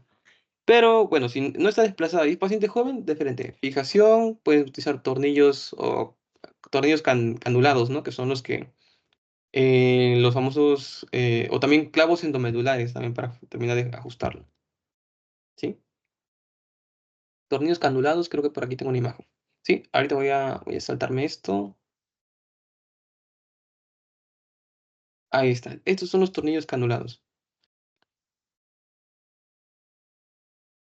Esos tornillitos, ven que están atravesados por un clavo. Ya, esos son los tornillos acanalados. Canulados, canalados. ¿Sí? Primero se pone lo que es el clavo y después se pone el tornillo a través de ese clavo, para que el tornillo siga la misma trayectoria del clavo. ¿Listo?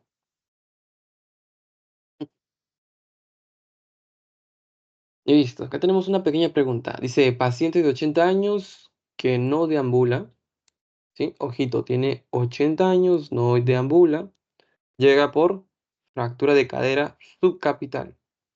¿Listo? Incluso dice desplazada. ¿Cuál sería el tratamiento más adecuado en este paciente? Por ahí, chicos, ¿alguien?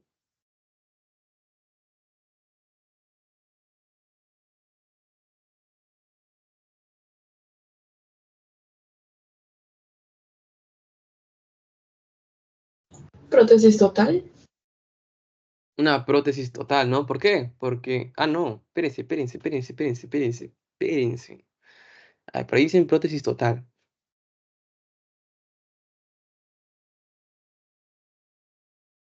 A ver, ¿dónde está? ¿Dónde está? ¿Dónde está? A ver, por ahí dicen la B. ¿Alguien da más? ¿Alguien da menos? ¿Qué dicen, chicos? También iba a decir la B. Ok, Parcial. la B. Por ahí dice parcial. ¿Quién dice parcial? Sí, ¿no? Dijeron parcial por ahí. A ver, uno dice, vamos, dos aquí, uno acá. ¿Alguien? Parcial o total, creo que entre esos dos está, ¿no? A ver, ¿quién dice? Olvídense. Ya, entonces quedamos ahí. ¿Con qué vamos primero, chicos?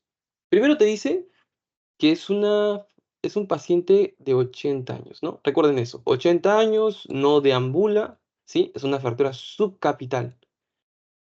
¿Listo? Y por último, que está desplazado. Vamos acá. Ya, esto comenzaríamos con que está desplazada o no desplazada, ¿no? Vamos por aquí. No desplazada. ¿Sí? Perdón, desplazada. Después, ¿recuerdan qué edad tenía el paciente? Más de 80 tenía, ¿no? Entonces, más de 65. Ya con eso hablamos ya que vamos a ponerle una prótesis. ¿Sí? ¿Por qué? Porque en ellos es mucho menos probable de que consolide. ¿Sí? Y si consolida, ya van a ver el tema de que eh, esto no les he dicho, pero en casos de fracturas de cadera es importante de que consolide bien, ¿sí? ¿Por qué? Porque si es que es un adulto mayor y si consolida, muchas veces los adultos mayores no solo el problema es de que tiene poca densidad ósea, sino que el poco hueso que tiene es de mala calidad, ¿sí? Entonces, esos son dos temitas importantes, ¿ya? Entonces, en adultos mayores, como no tienen tanta calidad ósea, no solo es la densidad, sino también la calidad ósea. Entonces, siempre va a ser prótesis. La pregunta es, perdón, ¿prótesis completa o prótesis parcial? ¿Deambula o no deambula?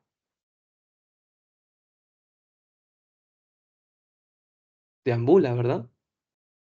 Entonces, como el paciente deambula, prótesis completa. Ah, no, perdón, estoy en otras.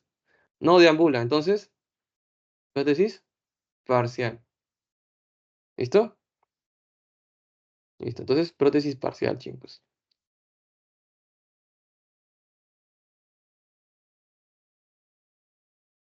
Ya, bien marcado ahí.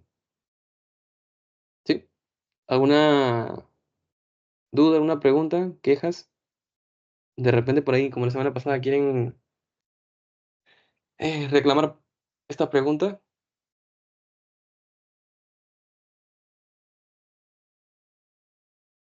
¿No? Listo. Ya, entonces, se entendió esto, ¿no? Ahorita no puedo ver sus checks porque se apagó la tablet. Bueno, continuemos. Pero si alguno tuviese alguna pregunta, normal, puede prender su micrófono o tiene alguna duda, normal. ¿Sí? Listo. Entonces, tema de complicaciones, esto es con prótesis. Ya, acá me faltó. Complicaciones en caso de prótesis. ¿Cuáles son las principales complicaciones con la prótesis? En que pueden haber infecciones. No sé si se habrán dado cuenta que los traumatólogos cuidan mucho esta parte, ¿no? De las infecciones. ¿Cómo? Ponen incluso este tipo de plástico, yo le digo film, no sé, film para cirugía. O sea, antes de ponerle, de empezar a cortar, lo que hacen es ponerle como un plástico, ¿no? Y eso también ayuda para disminuir la probabilidad de infecciones. Como lo que haces es tapar la superficie de la piel, ¿sí? Cualquier bacteria que haya en la piel, cualquier flora propia de la piel, no va a poder ingresar. ¿Sí? Entonces también ayuda a reducir la probabilidad de infecciones. Luego está el aflojamiento. ¿En quiénes podemos ver esto? De repente a un adulto mayor en el que no hayas utilizado una prótesis cementada. ¿Sí? ¿Recuerdan? Les dije que en adulto mayor no suele producir mucho hueso, ¿no? Entonces, si le pones una prótesis al adulto mayor, este hueso, poco hueso que se va a producir y de mala calidad, no va a poder fijarse. Y aparte de eso, incluso se va a aflojar, ¿no? O sea, ahí pierdes por dos. Luego tenemos la protrusión. ¿Qué sucede aquí? Esta es la razón por la que a un paciente que deambula le tienes que poner una prótesis completa. ¿Sí? Aquí póngale perdón, una estrellita, algo. Esta es la razón por la que a un paciente que deambula le tienen que poner una prótesis completa. ¿Qué pasa? Le pones una prótesis parcial a un paciente. ¿Sí? Puede suceder esto. O sea, la misma prótesis puede empujar el espacio acetabular. Empuja el acetábulo ¿sí? Como, ¿qué más duro, no? Esta prótesis que está hecho, creo, de titanio y el otro que es eh, hueso. ¿Cuál lo hace más duro? Pues obviamente la prótesis, ¿verdad? Entonces la prótesis termina empujando al huesito. Y si es un adulto mayor, pues les dije, ¿no? Tiene menos hueso y menos calidad ósea. Entonces eso se llama protrusión, termina protruyendo la prótesis, ¿ya? Por el otro lado. Pero en cambio, si le pones, ¿dónde está? ¿Dónde está? ¿Dónde está? Aquí está, ¿no? Con su prótesis completa. Le pones su prótesis completa y ya no protruye. ¿Por qué? Porque ahí está la porción acetabular, ¿sí?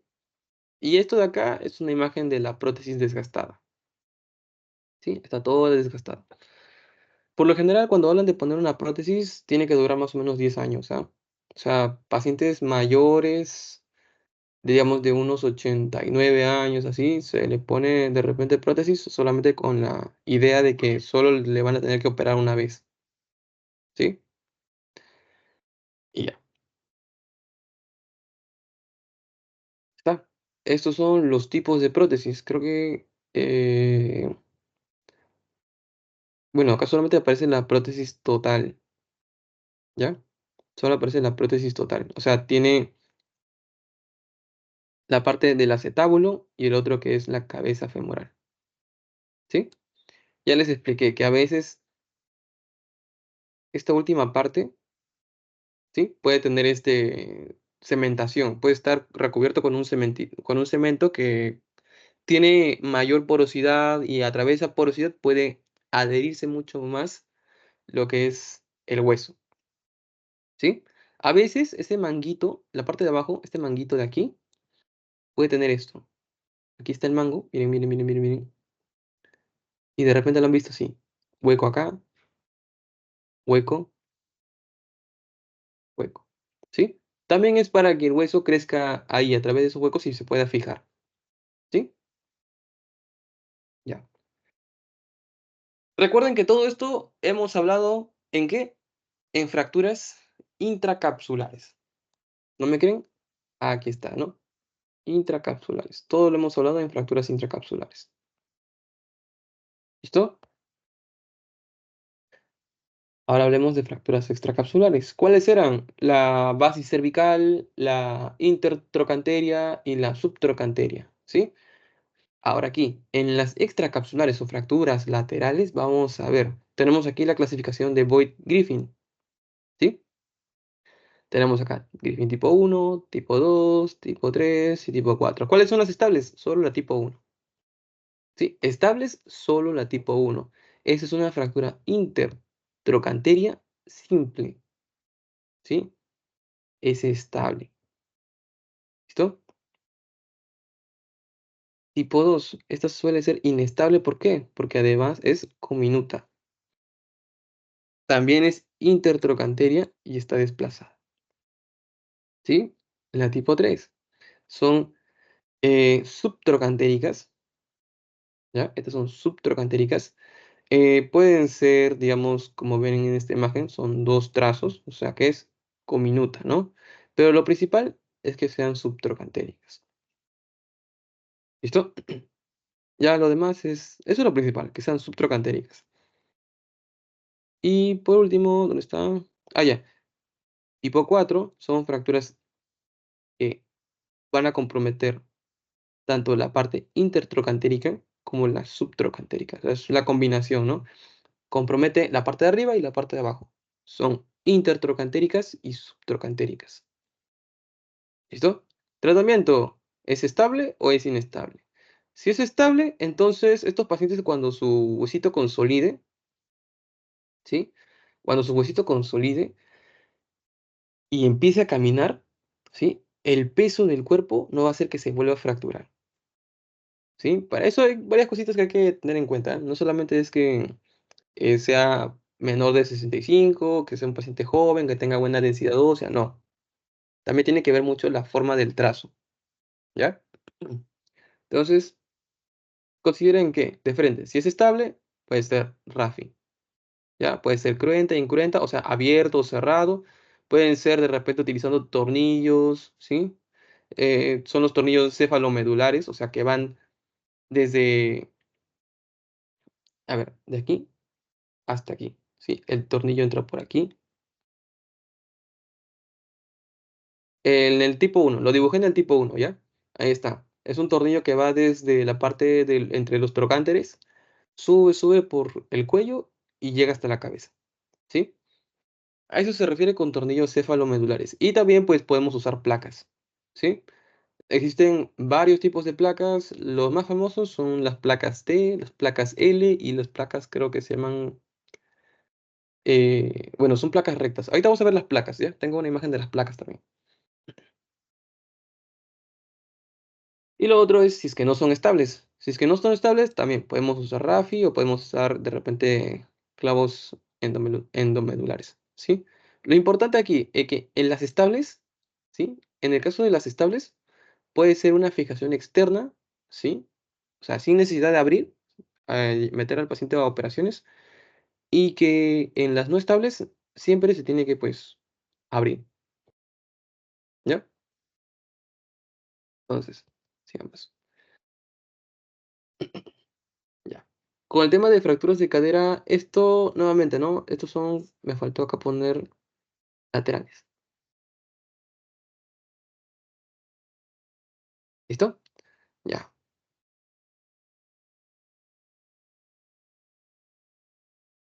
ya. Tenemos complicaciones entonces, tenemos complicaciones ortopédicas y complicaciones generales, ¿sí? Ortopédicas, o sea, relacionadas directamente con la fractura, tenemos, ¿no? La parte de la consolidación viciosa, ya saben, que las dos partes consoliden, pero no en su posición anatómica normal, ¿sí?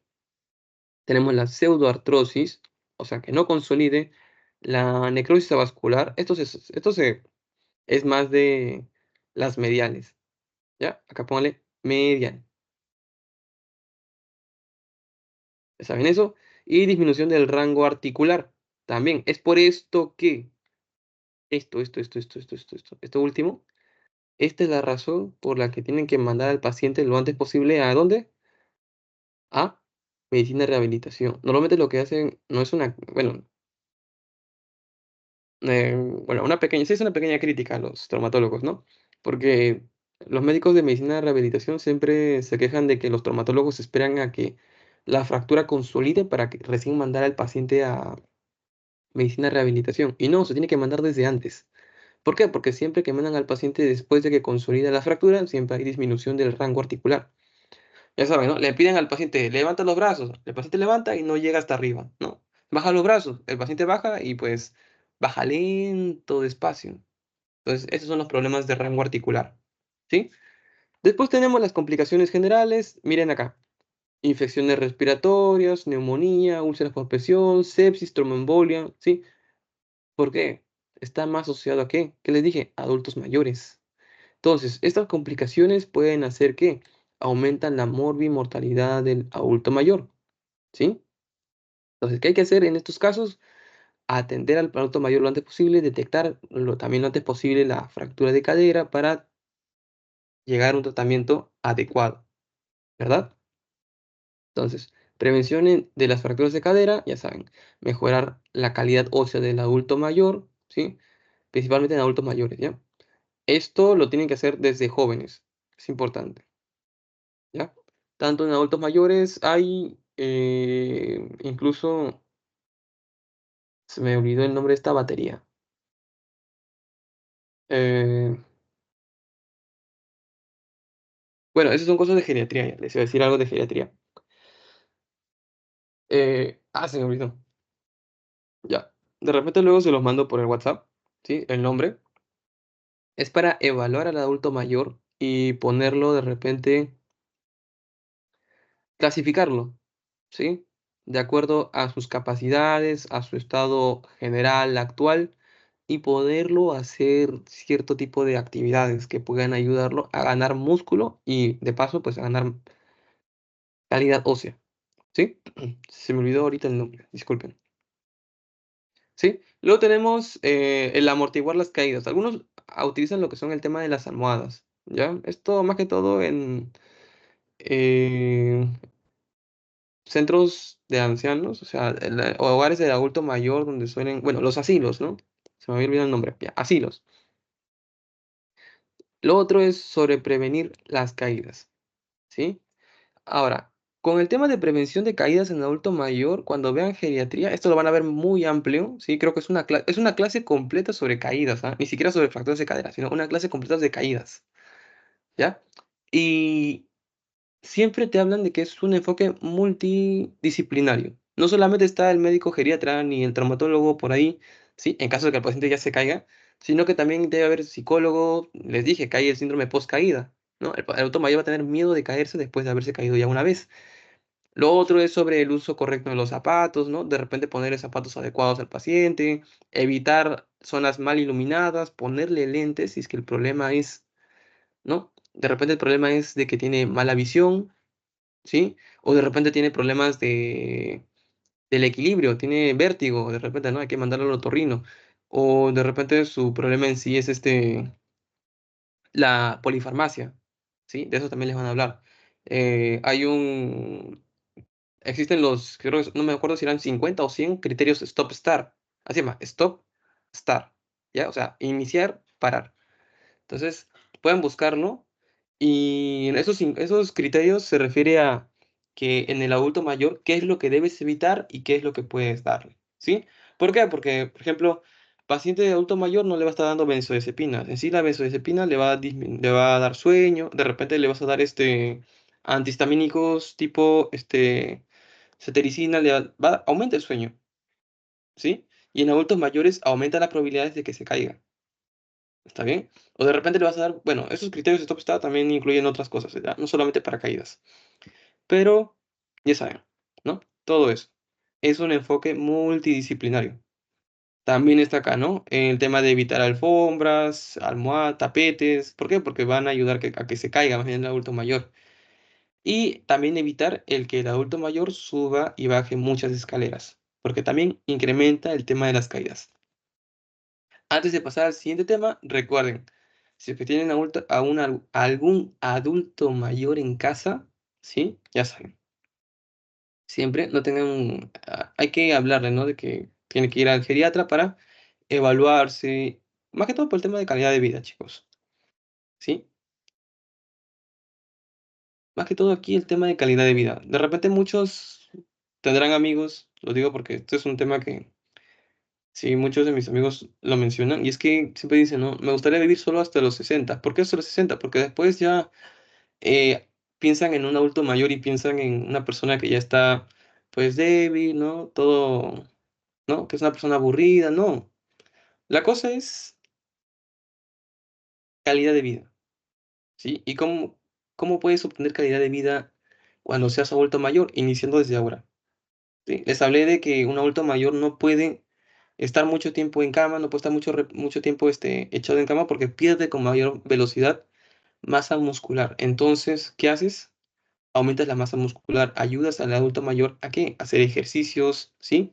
Para que cuando repose, ¿sí? Cuando algún día que esté enfermo, tenga que estar en cama, pues cuando quiera volver a aparecer no sea tan difícil. ¿Está bien?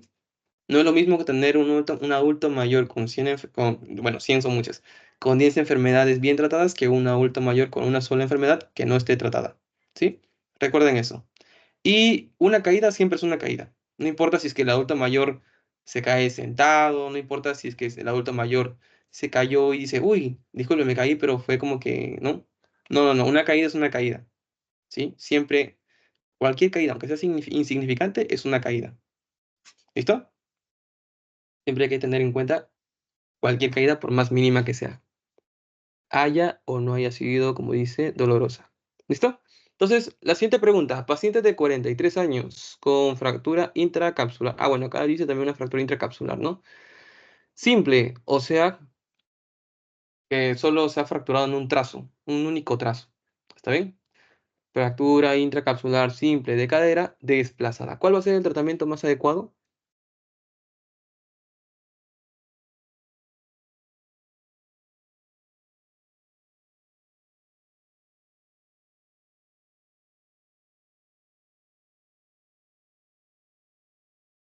Rafi, A ver, por ahí dicen Rafi. Ok, vamos a poner uno acá.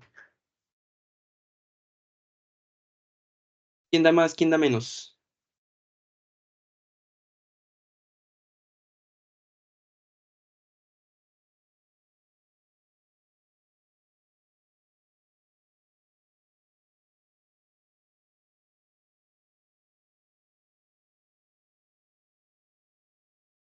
De por sí la respuesta está bien, ¿ah?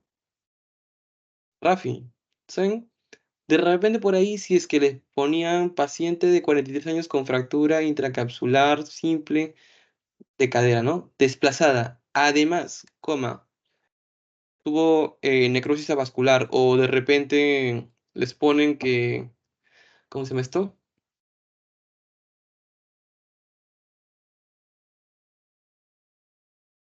Es una fractura inestable, de repente les ponen, ¿sí? ¿Ya? De un trazo posiblemente inestable. Recuerden que un trazo inestable no solamente es la condición en que, o sea, no solamente está determinada por la edad, no solo por si es que es intracapsular o extracapsular, sino que les dije, ¿no? El tema de si es estable o inestable va a determinar hasta el tipo de trazo, ¿sí? Si es de adentro hacia afuera, de afuera hacia adentro, eso ya lo ven ya el traumatólogo. Es un poco más difícil de explicar eso, ¿sí? Pero como no les dan nada de eso, pueden suponer que es un RAFI, ¿sí? Estuvo bien. De repente por ahí podrían haber puesto la prótesis total, ¿sí? Pero eso no les... Bueno, no sería lo primero que pensaría porque les dije, ¿no? Cuando piensan en ponerle una prótesis a un paciente, normalmente ya es para no cambiarle, ¿sí? Por eso que principalmente se ponen en adultos mayores. Entonces, también les había mencionado que normalmente las prótesis están pensadas para que duren 10, 15 años, ¿sí? Y a este paciente de 43, pues prácticamente le tendrías que cambiar 4 veces, ¿sí? En el mejor de los casos, ¿no? Que viva hasta los 90 años. Entonces, no sería lo más adecuado, ¿sí? Respuesta correcta, Rafi. ¿Ya? Fracturas de platillos tibiales, esto va a ser un poco más rápido. ¿Está bien? Cositas que hay que tener en cuenta a nivel de los platillos tibiales, ya saben, ¿no? Están articulados. Aquí está. La parte de la articulación de la rodilla consta de una parte tibial y una parte femoral, ¿no? Ambos cóndilos femorales se articulan con los platillos tibiales. Los platillos tibiales encima van a tener ¿qué cosa? Los llamados meniscos, ¿listo? Y entre la articulación femorotibial encontramos los ligamentos cruzados. No se preocupen que esto de menisco, ligamentos cruzados y ligamentos colaterales que están, aquí están, ¿ya? Aquí abajito, colateral lateral, este de aquí, y al otro lado, colateral medial. Ahí están los dos, ¿sí? Eso vamos a verlo la última asesoría. ¿Listo? Entonces, ahorita lo que vamos a ver son prácticamente los platillos tibiales. Una mención honorífica a todos los compartimientos que hay a nivel de la pierna. ¿Por qué? Porque les dije que el síndrome compartimental va a ser mucho más frecuente a este nivel, debido a que, pues, tiene varios compartimentos, ¿no? Tiene varios. Ahí pueden ver 4. Listo. Fractura de platillos tibiales, también conocida como fractura de mesetas tibiales, ¿sí? No son fracturas tan frecuentes como las otras, ¿ah? Son 1 a 2% del total de fracturas. El 8% de estas van a ser en ancianos. Como ya van a ver, en ancianos está asociado también a la menor densidad ósea, ¿sí? Menor densidad ósea. Estas fracturas de mesetas tibiales son las más frecuentes dentro de las fracturas de tibia. O sea, una fractura de tibia puede suceder de repente, es de estos 3 niveles. ¿Sí? Ahí está. Lo dividí en 3. Puede suceder en la parte superior, que vendría a ser fractura de mesetas tibiales, en la parte media, que es la parte de la diáfisis de la tibia, y la parte inferior, que vendría a ser la parte de, pues, epífisis distal de la tibia, ¿sí? O de maleolo, incluso tiene otro nombre que ahorita no recuerdo, ¿ya? Pero con epífisis distal de la tibia, suficiente, ¿sí? Ah, otra cosa, que al momento de hacer la clasificación de la AO, ¿recuerdan? 1, 2, 3, 4. La tibia era el número 4, ¿verdad? Y normalmente utilizabas el 1, el 2 y el 3 para referirte a epífisis proximal, diáfisis y epífisis distal. Ya, aquí aparece algo más, el número 4. ¿Y para qué funcionaría ese número 4? Si el 1, o sea, conocen la epífisis proximal, epífisis distal y diáfisis. ¿Qué más habría para ponerle el número 4? ¿Alguien por ahí? Y antes que digan, no es el peroné, por si acaso. No tiene nada que ver con el peroné.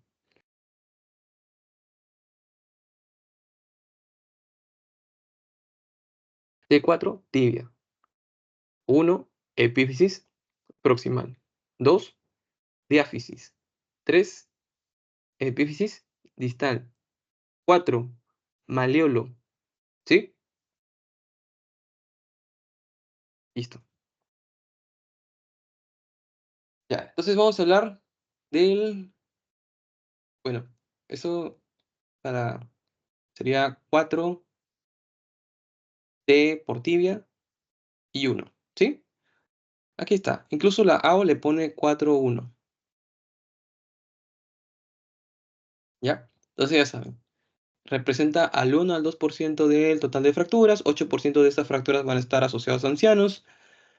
Son las más frecuentes de todas las fracturas que pueden suceder a nivel de la tibia y está asociado a lesiones, por ejemplo, de ligamentos, un 30%, lesiones de meniscos, un 50%, lesiones de vasos. ¿Por qué? Porque justo detrás de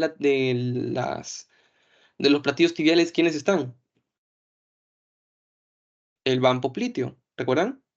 Arteria poplitea, vena poplitea y nervio tibial, ¿sí? Justo detrás. Luego tenemos los mecanismos, va a haber una mezcla entre varo y valgo forzado, ¿sí? O sea, la tibia puede irse hacia afuera o hacia adentro de forma forzada. Y si a eso le sumamos una rotación, pues peor, ¿sí? Aquí mismo te dice, son traumas de alta o de baja energía. Alta energía en quiénes? Pacientes jóvenes, baja energía en ancianos, ¿sí? Pero, crean o no, las fracturas de meseta tibial también pueden, en jóvenes, también pueden estar asociados a... Ah, no, perdón. No, olviden eso, olviden eso. No dije nada, está bien. Entonces, traumas de alta energía o de baja energía. Alta energía en jóvenes, baja energía en ancianos, ¿sí? Hasta ahí. Ya. Clínica, ya saben. Dolor, tumor, impotencia funcional, ¿sí? Puede haber deformación también. ¿Qué vamos a encontrar? Artrocentesis. ¿Sí? ¿Qué es eso? O sea, puede haber una pequeña laceración a nivel de la articulación. Pueden ver de repente salida de líquido, pero no de sangre, ojo. Van a ver que sale líquido, pero no es sanguinolento. Van a ver líquido transparente. ¿Qué es eso? Líquido sinovial de repente. ¿Sí? Hay algo que es, voy a saltarme a esto, es el test de sobrecarga salina. ¿Ya? ¿Dónde está? Ya, miren, de repente se pudo haber fracturado la meseta tibial. ¿Ya? Justo donde está este punto azul, puede haber una herida. ¿Sí? Y por esa herida, el paciente te dice, ha salido líquido por ahí, pues, por esa herida, pero no vi, creí que era sangre, lo limpié al toque, pero, o sea, lo vio transparente, ¿no? O sea, puso una toalla ahí y manchó más, muy poquita sangre, había más líquido, ¿no? Y tú para confirmar eso, de repente es una fractura abierta, ¿sí? ¿Qué haces? El test de sobrecarga salina te dice que, pues, con una jeringuita, una aguja, lo que haces es infiltrar, ¿sí? Llegar al espacio articular e inyectar. ¿Qué cosa? Solución salina. Inyecta solución salina. Y si empieza a salir por esa herida, es positivo, ¿sí? Hay una posible fractura de platillos tibiales asociada a una herida acá, ¿sí? De por sí sería una fractura abierta. Listo. Ya. Como les dije, puede haber daños a nervios y vasos. ¿Cómo lo confirman? De repente, comprobando sensibilidad ¿sí? Vas con un lapicerito, vas hincando cada uno de los deditos, ¿sí? Puede haber desviación angular en valgo, puede haber posibles acortamientos de miembros, puede haber síndrome compartimental, ya saben. Puede haber, es necesario evaluar lo que son los ligamentos, porque, pues, ya le mencioné, ¿no? Está muy asociado a lo que son lesiones en ligamentos colaterales, ligamentos cruzados, y también meniscos, ¿sí? Ya está. Aquí está la clasificación de chats, que es, ¿sí? Desde el 1 hasta el 6. Vamos a ver. Chats, que es 1. Bueno, Chasker. Chasker 1. ¿Qué te dice? Tenemos una sola fractura.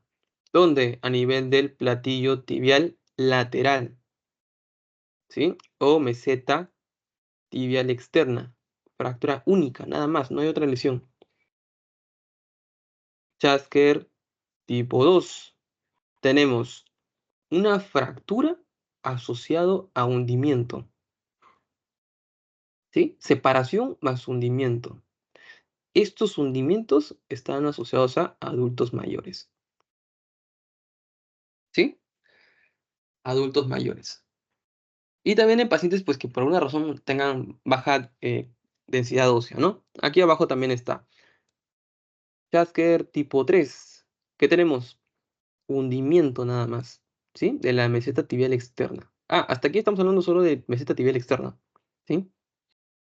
Ya. Entonces, tipo 1 tenemos separación. Tipo 2, separación más hundimiento. Tipo 3, solo hundimiento, ¿sí? El tipo 3, ¿a quién está asociado?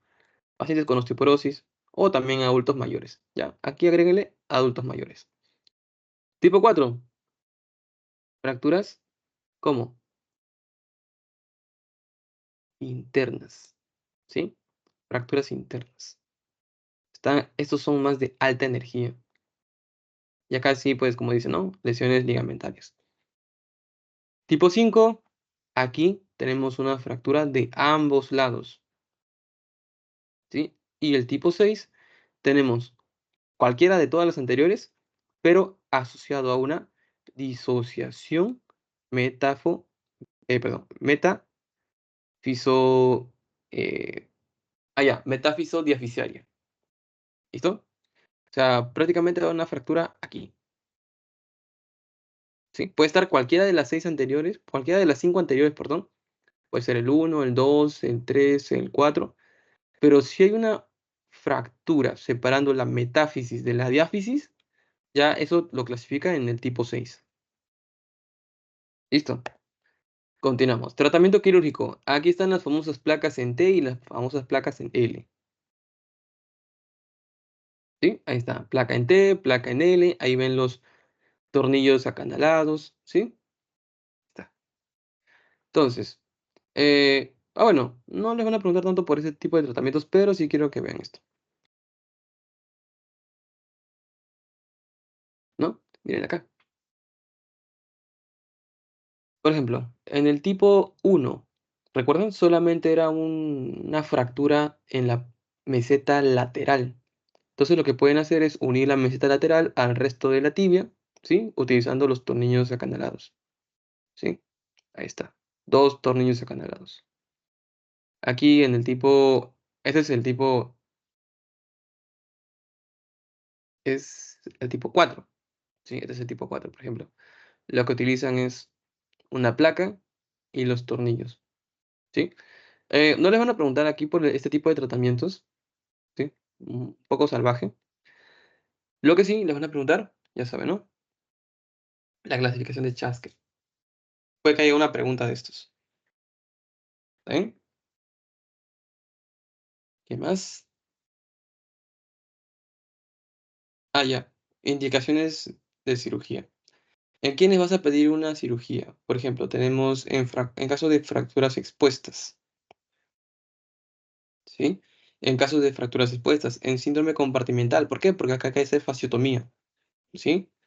Tienes que cortar lo que es la fascia para liberar la presión. Recuerda, en síndrome compartimental hay un dolor desproporcionado. No responde a AINES, ¿sí? No responde a AINES. Entonces, ¿qué más podemos encontrar? Lesión vascular y lesión neurológica, ¿sí? En estos casos también indica cirugía. Lo otro vendría a ser fracturas desplazadas, igualito, ¿sí? Como estamos hablando del espacio articular, siempre fracturas desplazadas más de 2 milímetros, aquí dice de 2 a 5 milímetros, ¿no? Pero quédense con 2 milímetros, ¿sí? Fracturas desplazadas mayor de 2 milímetros indica cirugía. Fracturas bicondilias desplazadas, igual, cirugía, ¿sí? Y la inestabilidad ligamentaria, ¿sí? Eso lo pueden detectar con la maniobra de Bustezo y la maniobra de Cajón, ¿sí? Ya la vamos a ver la última asesoría, ¿está bien?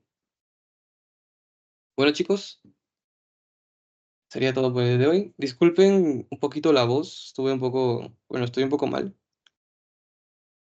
¿sí? Espero que se hayan quedado la mayoría, sé que no todos.